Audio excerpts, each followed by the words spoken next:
மித்ரா ஒரு காலத்துல காலேஜில் என் நண்பனா இருந்தவன்.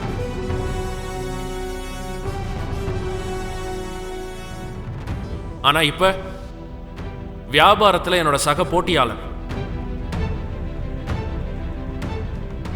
நிலைமை எப்பவும் எப்படி வேணாலும் மாறலாம். சில பேர் நம்ம வாழ்க்கையில எப்ப எந்த மாதிரியான ரோலை பிளே பண்ணுவாங்கன்னு நம்மளால சொல்லவே முடியாது. அதுக்கு உதாரணம் தான் என்னோட மித்ரா. மித்ரா,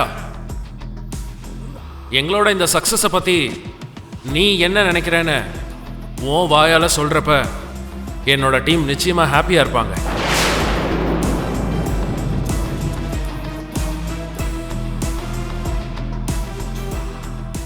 கடல் தண்ணி எப்பவுமே உப்பாதான் இருக்கும். அது குடிக்கிறதுக்கே பயன்படாதுன்னு நினைச்சு ரொம்ப ஏளனமா பார்ப்போம். ஆனா இப்போ அதே உப்பு தண்ணியில இருந்து நாம குடிக்கிறதுக்கு நல்ல தண்ணி எடுக்கிறாங்க. சொல்லப்போனா இன்னும் சில நாடுகள் கடல் தண்ணியை நம்பிதான் வாழ்றாங்க.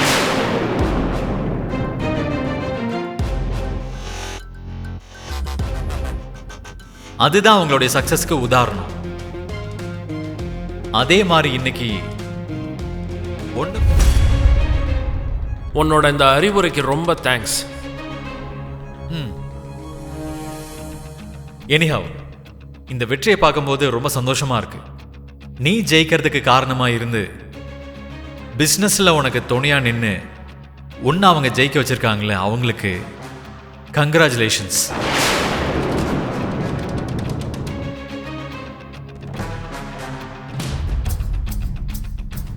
Thank you very much.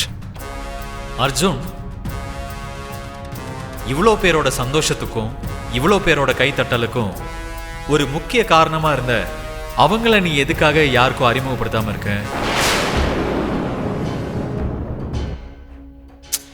அது நல்லா இல்ல.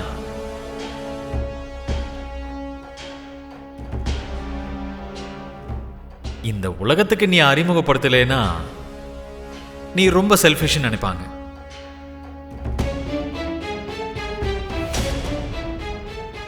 அதுக்கப்புறம் உன் இஷ்டம்.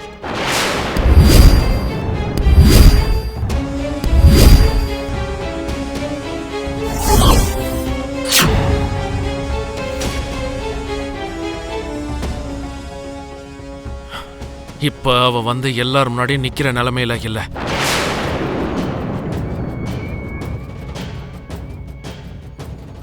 இதுக்கான நேரமும் காலமும் கூடி வரும்போது எல்லாருக்கும் நானே அவளை அறிமுகப்படுத்தி வைக்கிறேன்.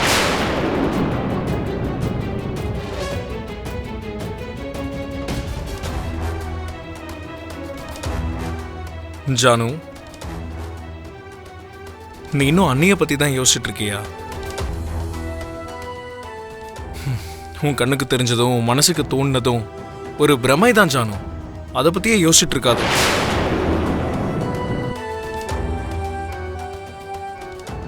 ஜானு, என்ன ஆச்சு? ஏன் இவ்வளோ டல்லா இருக்க? அது வந்து மாமா, என்னன்னா அக்கா. என்ன அக்கா? அது வந்து எனக்கு தெரிஞ்ச அக்காவை இங்க பார்த்தேன். அதுக்கு இப்ப என்ன? அதுக்கு ஏன் இவ்வளோ டல் ஆயிட்ட? இல்ல மாமா, அதெல்லாம் ஒண்ணும் இல்ல. நான் நல்லாதான் இருக்கேன். விவேக், லக்கி எங்கடா போனா? அடேங்கப்பா, இந்த சின்ன வயசுல பெரிய பெரிய வார்த்தையெல்லாம் பேசிக்கிட்டு இருக்க. உனக்கு இதெல்லாம் யார் சொல்லி கொடுத்தா? என் friend black and white movies நிறைய பாப்பா. அதுல இருக்க டைலாக் எல்லாம் என்கிட்ட சொல்லுவா. அவ என்கிட்ட சொன்னதை வச்சு பார்க்கும்போது உங்களுக்கும் எனக்கும் ஏதோ ஒரு பந்தம் இருக்கணும்னு தோணுது. இருக்கலாமா? நமக்குள்ள அந்த பந்தம் இருக்கறனாலதான் நினைக்கிறேன்.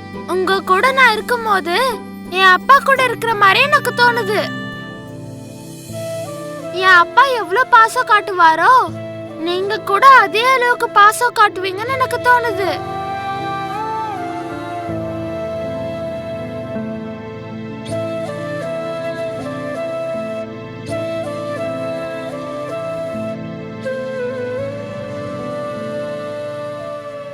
எனக்கும் அப்படிதாம்மா.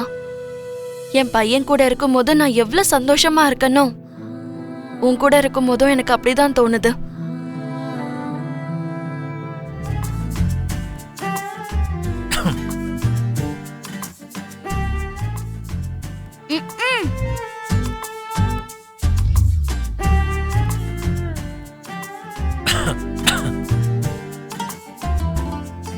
ஏதாவது கேட்கணும்னு தோணுச்சுன்னா என்கிட்ட கேட்கலாம்.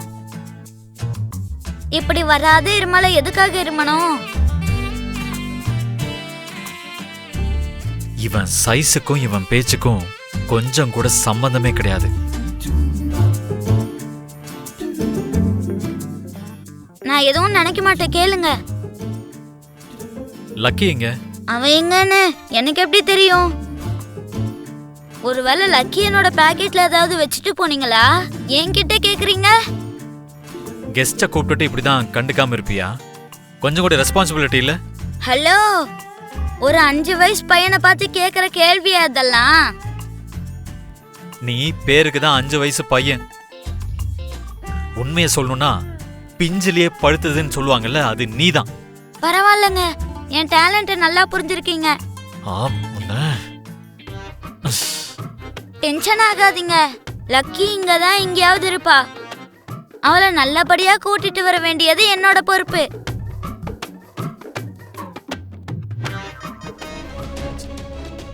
தம்பி இந்த பக்கம் வா, கூல்ட்ரிங்க்ஸ் எடுத்துக்கங்க. டாடி, இவ்வளவு நேரம் எங்க போயிருந்த லக்கி? இவங்க மம்மி கிட்ட பேசுறதுக்காக போனோம் டாடி. உனக்கு பேசுறதுக்கு வேற யாரும் கிடைக்கலையா? லக்கி, இப்படி சொல்லாம கொல்லாம நீ போயிட்டா எப்படி? உன்னை காணோன்னு நாங்களாம் தேடணும் தெரியுமா? சாரி சித்தப்பா. சரி சரி, நம்ம கிளம்பலாம் வாங்க. ம். ஓகே ப்ரோ, நாங்க எல்லாரும் போயிட்டு வரோம். Bye bro. மித்ரா,